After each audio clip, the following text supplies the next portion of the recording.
Hello YouTubers, Matt here. Just thought I'd do a video for you that I said I was going to do in, not sure which video, but I said I was going to remake a few of my videos, and this is going to be one of them. I'm going to be remaking the video on my GPS here. Now, first of all, I can actually show you what will happen when you, well, of course, I think you all know what happens when you boot up a GPS. It says it'll turn off. Okay, anyway, here's the main screen. You have your where to and your view map. Now you hit the where to, and you can select addresses, go home, which if you have actually programmed, that will be your home address, obviously. Points of interest, recently found. Favorites, intersection, like if you need to go if you need an area, but you don't know where to go, you can enter an intersection, if you know the intersection of where it's going to be.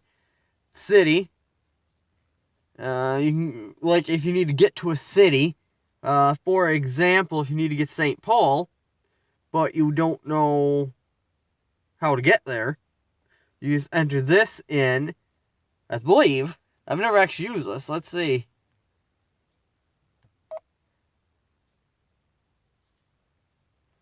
Okay, it lists your cities. Rochester, Byron, Stewartville, Eoda, Casson, Elgin, Dover, Mantorville, Racine, Pine Island, Chatfield, Plainview, Millville, Mazeppa. Okay, so this obviously lists all of the cities. And over here is the mileage of how far away it is from your current location, as long as the direction, like north, east, west.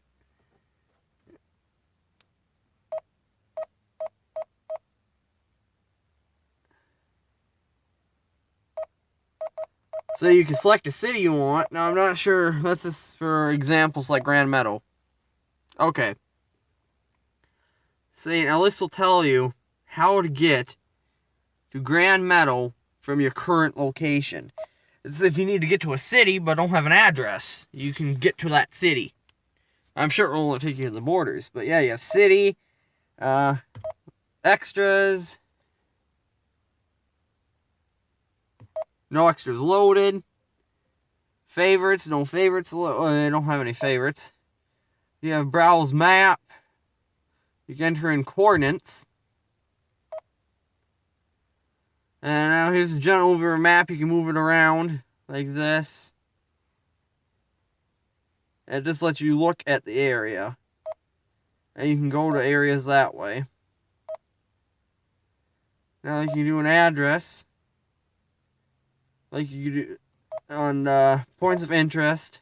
Spell name, you can go by category: restaurant, fuel, transit, lodging, shopping, banks or ATM, parking, entertainment, which really isn't much in Minnesota.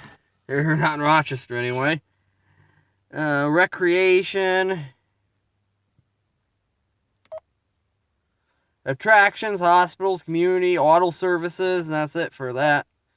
You also enter in and recently found. If any address you've ever been to or any location you've ever been to will be in that recently found. So then you hit the back. Tools. You have settings, where you are. This thing has the give you help. No, eco route. This is obviously, as you see there, a calculator. That is not what I meant to bring up, but it's got a calculator. Now, eco route is where your gas mileage. You program this. You enter in what you've paid at, how much you've paid at the pump, and you enter in your vehicle profile, and it will, at the end, which I'll simulate by unplugging the thing here, it will tell you how far you've traveled, how much money and gas you used, how your miles per gallon is. Mine only says 4.5 because I was just down the block, and it tells you how many gallons of gas you used. Not sure exactly what this eco challenge is. I mean, I'm not sure exactly what it means. I mean, I've used it, but I don't know exactly what does, this tells you fuel economy. Fuel used, 5.91 gallons. Cost of fuel used, $11.40. I don't think I reset this last time. Average fuel economy, 5.47 miles, 47 miles per hour. Again, I drive most of the city. So, and then it says carbon footprint, 115 pounds. I don't know exactly what that means at all. But, there's an idea. And then mileage report, which you have to plug into your computer. Tips, which will tell you things like, don't floor it when you come to a stop, and or don't floor it once the light turns green, stuff like that. In fact, I could just bring it up for you. Where is it? Yeah, eco route. Sorry, I'm going through the camera to do this, so I'm sorry if it seems hesitant. This is what it says for tips. Drive the speed limit. That is the exact common sense. I don't know how well you can see this because it's all blurry on the phone, but it says, drive the speed limit. In most vehicles, you achieve optimal fuel economy between 45 and 60 miles per hour. Drive at a consistent speed. Brake and accelerate gradually and consistently and avoid hitting the brakes. Well, obviously, if you're gonna rear end someone, you gotta slam on the brakes. Avoid stop and go traffic in rush hour. Well, that's kind of hard if you're working. Do not rest your foot on the brake. Don't know who does. Use the cruise control. I don't know. That may be economy, but cruise control is dangerous. Turn your vehicle off instead of idling for temporary stops. Like if you got a stoplight long enough, you can shut it off then. Combine small trips in one longer with multiple stops. It will save you gas. Tighten your gas cap. Park in the shade or in the garage. I don't know what that's going to do. Unload excess weight. Remove unneeded items from your vehicle. Avoid carrying items on your roof. Remove roof carriers and removable racks when not in use. Maintain the recommended tire pressure. Check the tire pressure regularly and before long trips. Keep your vehicle well tuned and follow vehicle manufacturer recommended maintenance intervals. Change your oil, filters, and air filters regularly. Use the lowest recommended suitable grade of fuel. Use biofuels such as E85 or biodiesel. So that's the summary. That's just a summary. Of course, you have world clock, calculator, unit converter, language guide. Don't use half of that crap. Now, like settings, you can do things like your system navigation, display, color mode. You can turn it to day or night mode. You adjust brightness, all the usual stuff. And select your language, your maps, just the basic stuff. And how this is mounted is I actually bought myself off eBay a Garmin GPS Mount. And because it comes with stupid, crappy, I don't know if I have an example of any here. Let me look. And because it comes with useless, tooth V-shaped mounts, they're absolutely no good and absolutely worthless. I was sick and tired of the GPS constantly falling out of the damn vent. So I used the vent clips for my Go-Matic or my GPS, and those broke. So I said, fuck it, and took some screws and just screwed it right between the trim panel and the dashboard. It doesn't fall off. Of course, it's got the ball mount, and you use the original cradle that comes with your GPS.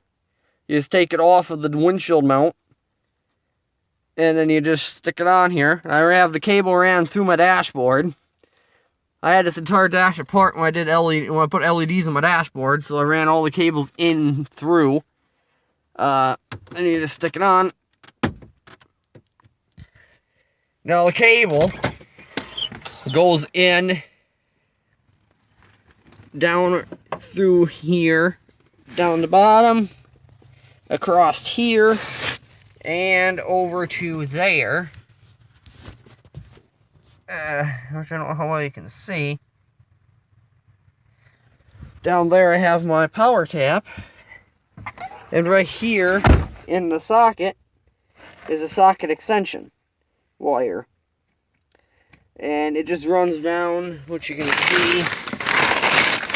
Let's see, get out of the way. Here's the excess cable right here, and it just runs down underneath and plugs into my junction, my three-port junction. And then I have this running through the vent to up there. I have my Go Gear running through the vent right here, both the audio and the power cables. And then I have my cell phone cable secured with the screw through the emergency release thing. It actually comes from this side, goes underneath, runs over, goes to here. And I have this thing here so the cord stays in place. So when I set my phone here inside here, it actually works and stays still. But yeah, it's powered all by the my junction thing. So yeah, and again, this is the Garmin Nuvi 1100 GPS unit. I bought it for, what, $10, $15 a couple of years ago. It's got 2015 maps on it, but I don't have a good USB cable, so I can't update the maps, and it keeps pestering me every now and then to update the maps. I got it in 2014. It had 2011 maps on it. I immediately updated it to what they said 2015 maps, and I'm still running off the 2015 maps. I'm gonna have to get myself a find. I know I got one around the house, so I'm either gonna have to find one or buy one, a USB cable, so I can actually hook this up, because I have one, but it doesn't work. So I gotta get a GPS, a mini USB cable for this, plug it in, and update these maps. So yeah, that's it for this video remake, the Garmin Nuvi 1100 GPS.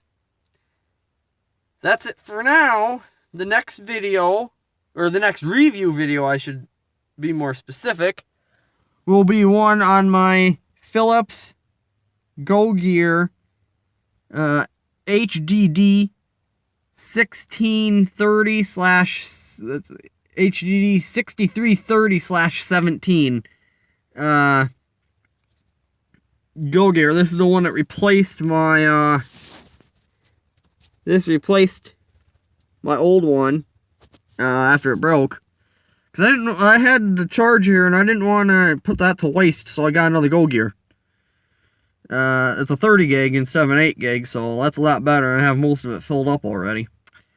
So this is a video I actually was requested a year or two ago to do. I've been putting it off for a combination of procrastination, not having an SD card, not having good batteries, yada yada yada.